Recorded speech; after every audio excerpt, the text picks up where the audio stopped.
Here we are, crossing the bridge in New Ross, on the road to our annual riding trip. This year I'll be riding around County Wexford with Flora for 3 days.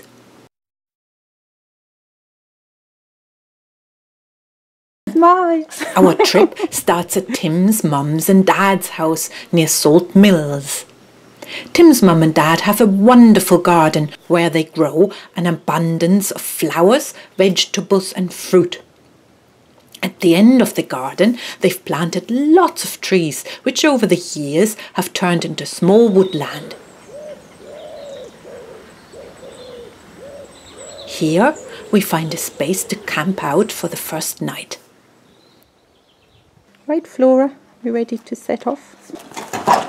Oh, yeah. There we go. There we are. So, ready to set off, I suppose. On the first day of our trip, we head down to the sea and travel along the shoreline to Salt Mills, then on to Featherton Sea. From there, we plan to explore Hook Head and return to Feathered for the night, where I hope to make a camp near the sea.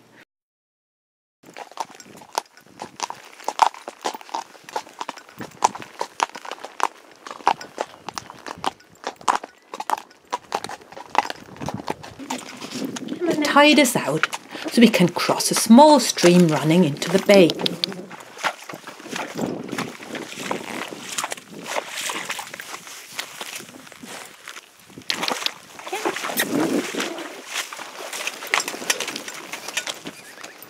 We are in Bannow Bay here. At low tide, the sea reveals wide open mud flats. 2 rivers run through the bay out to sea, the Owenduff and the Corrock. So crossing the bay is not possible, even at low tide, because there are strong currents in the middle of the bay. The wreck of the Port Lorga lies here since 1987 and now is the home to lots and lots of pigeons.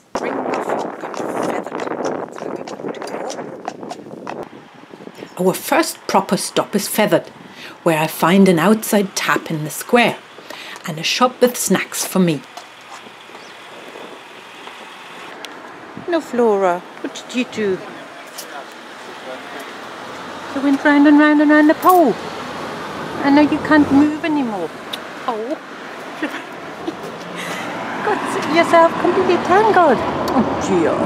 You can't reach the water either anymore. Come on, we'll sort you out.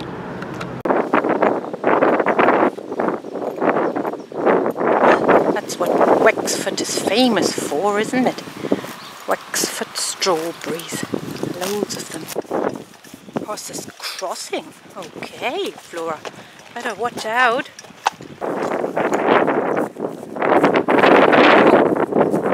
That's the lighthouse. Next stop, Hook Head. And here's the famous Hook Head Lighthouse. We keep away from the busy parking area and find a quieter spot.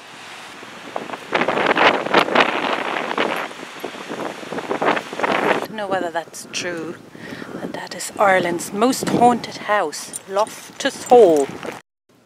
Wexford's land is rich, the fields are large and flat, and the climate is good, well, compared to the other parts of Ireland anyway. So every corner here is used for growing crops or raising animals.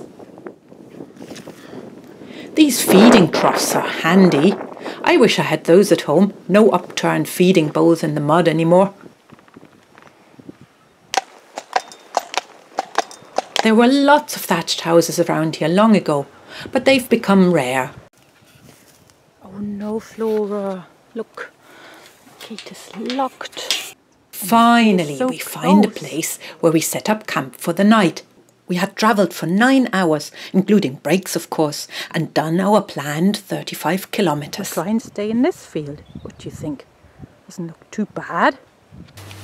Oh please, Kelly Kettle, will you just stay on? Will you just boil for me? I discover that the fuel I brought for the Kelly Kettle is a bit damp. Instant soup, but only with boiling water. Aromatic spiced curry. Let me guess. Bring to the boil.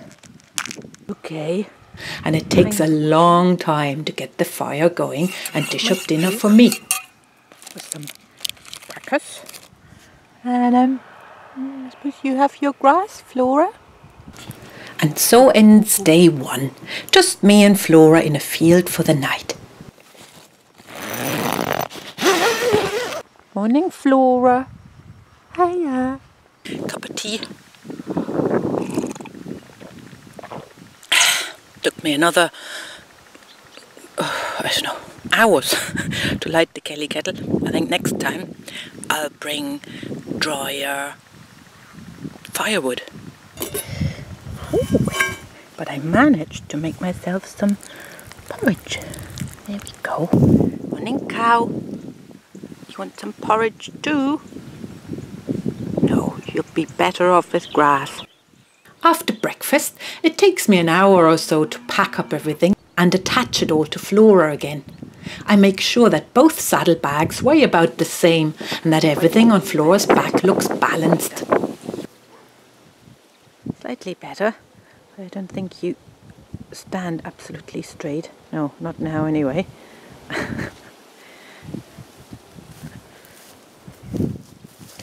Alrighty, we're set off then. So we are ready to hit the road again. I wonder what today will bring. Find out in our next video.